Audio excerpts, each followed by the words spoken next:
Bonjour et bienvenue pour ce nouvel épisode de On s'enjaille futilement, on s'enjaille futilement, on s'enjaille futilement, on s'enjaille futilement. Je vous avais dit qu'on parlerait sûrement d'autre chose que des films d'animation dans ce genre de vidéo, et je ne pensais pas que ça arriverait si vite, mais j'ai revu le film 10 000 et j'avais oublié pourquoi le DVD avait pris la poussière. On en parle ?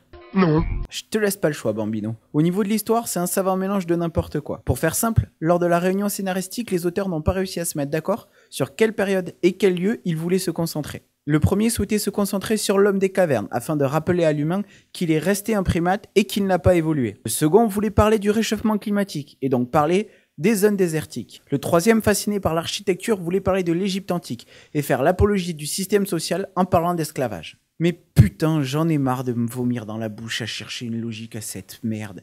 C'est un bullshit total. Les mecs ont choisi la facilité en ne respectant rien, pas de contraintes de temps, d'espace, d'histoire, de zoologie. Que dalle, mon pote.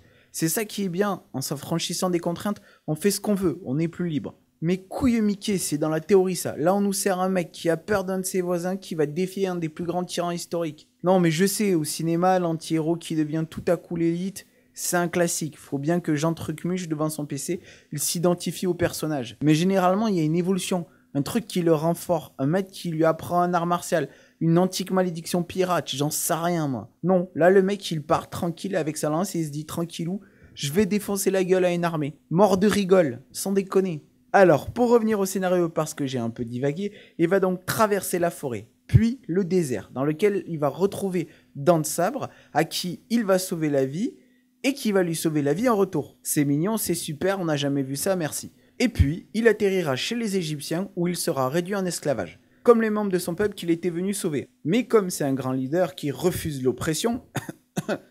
non, j'ai rien dit.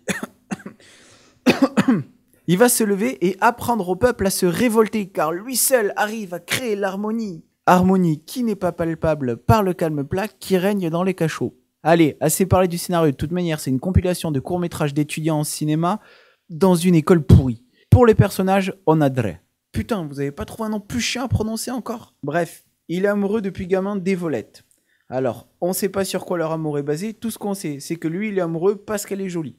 Et c'est sa beauté qui va le pousser à aller sauver ses camarades réduits en esclavage. Rien à battre des autres, lui, il vient, c'est pour Evolette. Et qu'on vienne pas me dire après que c'est pas puissant une paire de couilles. Bon, vous vous comportez en parfaite enfoiré, mais vous êtes badass. Alors, pour information, Jean-Kévin, si tu n'as pas compris, c'est du sarcasme, hein. Range de suite ton attirail que tu exhibes si fièrement.